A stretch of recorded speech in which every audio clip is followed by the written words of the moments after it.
बिस्मिल्लाहिर्रहमानिर्रहीम। अस्सलाम वालेकुम। आप उसामा गाजी यूट्यूब चैनल देख रहे हैं। Lieutenant general retired Bilal Akbar की सऊदी अरब में बतौर सफ़ीर तैनाती सिर्फ पाकिस्तान में ही बड़ी खबर नहीं है। आप देखिए कि ये इतनी बड़ी खबर है कि BBC इस बारे में लिख रहा है, अल जज़ीरा इस बारे में लिख रहा है, रिपोर्ट छाप रहा है, हर कोई इस हवाले से बात कर रहा है। ये इतनी अहम चीज़ है, इतनी हाई प्रोफाइल तैनाती है। अब जनरल बिलाल अकबर साहब वहां पर करेंगे क्या, यह बहुत अहम सवाल है। लेकिन इसके जवाब से पहले एक और चीज हमें जहन में रखनी है कि पाकिस्तान में मुसलसल ये बात होती है, बार बार होती है, बाहर की दुनिया भी इस बारे में लिखती है और अपने भी यहां पर भी ये शोशे छोड़े जाते हैं कि जनाब सिविल मिलिट्री रिलेशन इस वक्त बड़े खराब हो गए हैं, इमरान खान और फौज के दरमियान इख्तलाफात हो गए हैं। तो सबसे अहम और बड़ी बात यह है कि lieutenant general retired Bilal Akbar की तैनाती बतौर सफ़ीर सऊदी अरब में वो इन चीज़ों को गलत ना सिर्फ साबित करती है बल्कि इन सब अफवाहों का दम तोड़ने में मददगार है। यानी ये सब अफवाहें दम तोड़ गई हैं कि एक रिटायर्ड फौजी की वहाँ तैनाती जो हाल ही में रिटायर हुए हैं उनको सऊदी अरब में सफ़ीर लगाया गया है। अब सऊदी अरब और पाकिस्तान के दरमियान जो ताल्लुकात इस वक्त चल रहे हैं वो किसी से ढके छुपे नहीं हैं। हत्ता के प्राइम मिनिस्टर के जो सिक्योरिटी एडवाइज़र हैं, national security adviser Moeed Yusuf साहब, वो हाल ही में ये बात कह चुके हैं कि अब अगले कुछ महीने, यानी ये कोई उन्होंने शायद 1 माह पहले ये इंटरव्यू दिया था BBC को, तो तब कहा था कि कोई 6 माह तक ये ताल्लुकात में कुछ बिगाड़ सा रहेगा। तो अब आप देखिए कि वो बिगाड़ बेहतरी में जाने वाला है। अब ये भी मोहिद यूसुफ साहब ने कहा था कि ये नहीं कि किसी एक मुल्क की वजह से ये कुछ प्रॉब्लम्स आ रहे हैं सऊदी अरब और पाकिस्तान के दरमियान, बल्कि ये पूरी दुनिया की सूरत हाल बदल रही है और उसकी वजह से ये एक शिफ्ट नजर आ रहा है। अब lieutenant general retired Bilal Akbar साहब की तैनाती, इतनी हाई प्रोफाइल तैनाती जो है वो बड़ी अहम चीज़ है। वो इसलिए कि अगर हम तारीख भी देखें तो सऊदी अरब दिफाई तौर पर पाकिस्तान के साथ ताल्लुकात, यानी सबसे ज़्यादा अहमियत जिसको देता है वो दिफाई ताल्लुकात को देता है सऊदी अरब। तो अब आपने देखना है कि एक मुल्क है, उसके साथ आपने ताल्लुकात तो आगे बढ़ाने हैं, बेहतरी लानी है, तो उसमें उसकी प्रायोरिटीज़ को भी जहन में रखना है कि उसकी नज़र में सबसे अहम चीज़ें क्या होती हैं। अब वहाँ पर देखिए कि सऊदी अरब में जब बिलाल अकबर जाएंगे तो एक तो सऊदी अरब को ये एश्योरेंस मिलेगी कि कोई वो सऊदी अरब फ़ौज के साथ बड़ा कंफर्टेबल होता है और माजी में उसको हमेशा से पाकिस्तानी फ़ौज की बड़ी ज़रूरत रही है, सपोर्ट की बड़ी ज़रूरत रही है। तो एक तो ये बड़ी अहम चीज़ है और इस हवाले से एक हाई प्रोफाइल आदमी का जाना ये नज़र आता है कि जनाब कितना सऊदी अरब को पाकिस्तान अहमियत दे रहा है।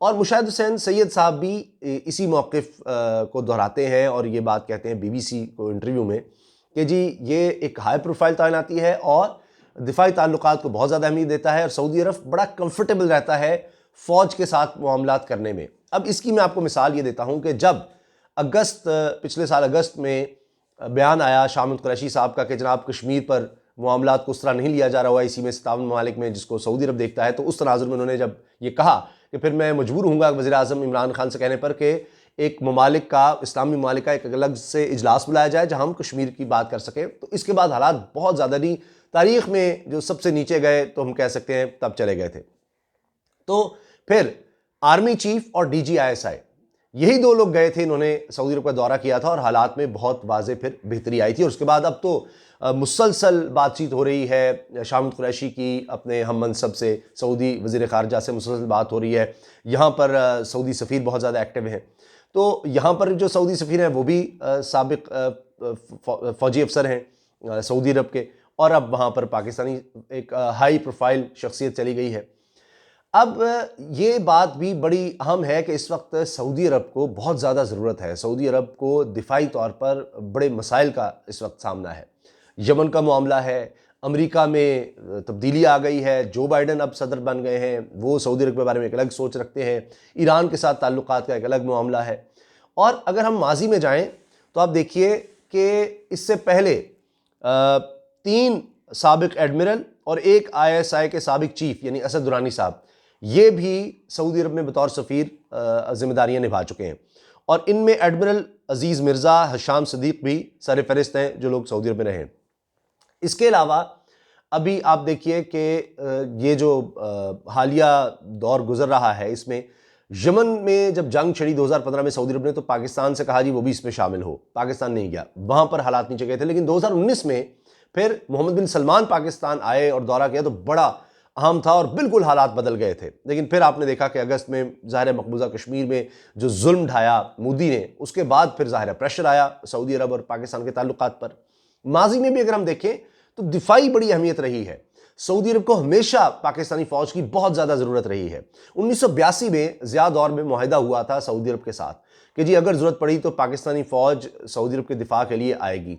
तो 1983 से 87 तक पाकिस्तानी फ़ौजी वहाँ पर एक बड़ी तादाद में, हज़ारों की तादाद में मौजूद रहे सऊदी अरब में। फिर 1990-91 में जब गल्फ़ वॉर छिड़ी, तब भी सऊदी अरब को सपोर्ट की ज़रूरत पड़ी।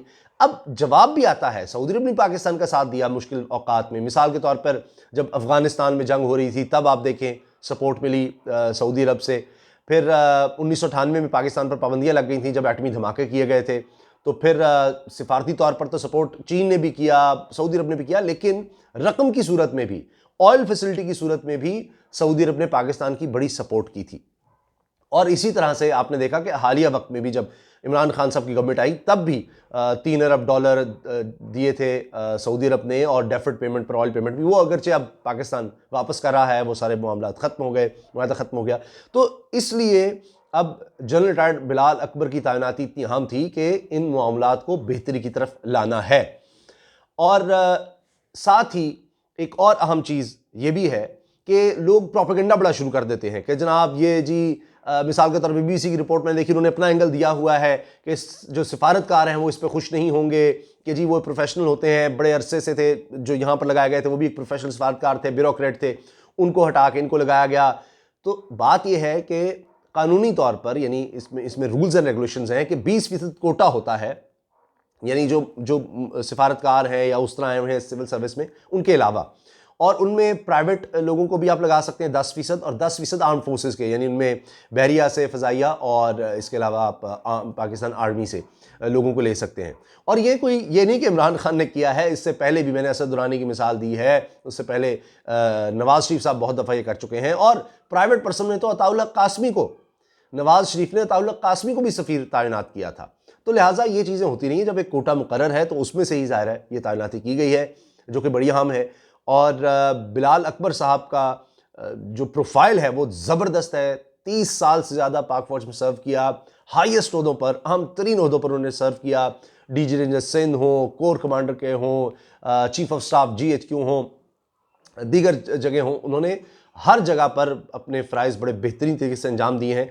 और जिस तरह मैंने अर्ज़ किया कि बुनियादी चीज़ ये है कि अब हालात को बेहतर करना है सऊदी अरब और पाकिस्तान के दरमियान, और सऊदी अरब बहुत ज़्यादा कंफर्टेबल होता है फ़ौज से डील करने में, और दिफा को बड़ी अहमियत देता है, और साथ अभी उसके मुश्किलात का भी सामना है। तो उस तनाजुर में, और माजी में मैंने आपसे अर्ज़ कर दिया कि जो आर्म फोर्सेस में रहे हैं लोग, वो तैनात होते रहे हैं, तो लिहाजा एक कंफर्ट लेवल को देखकर हालात में बेहतरी लाने के लिए ये कदम उठाया गया है। और इंशाल्लाह उम्मीद की जा रही है कि अब ताल्लुकात में अब खातिर खा बेहतरी नज़र आएगी। इजाज़त दीजिए, अल्लाह हाफ़िज़। पाकिस्तान जिंदाबाद।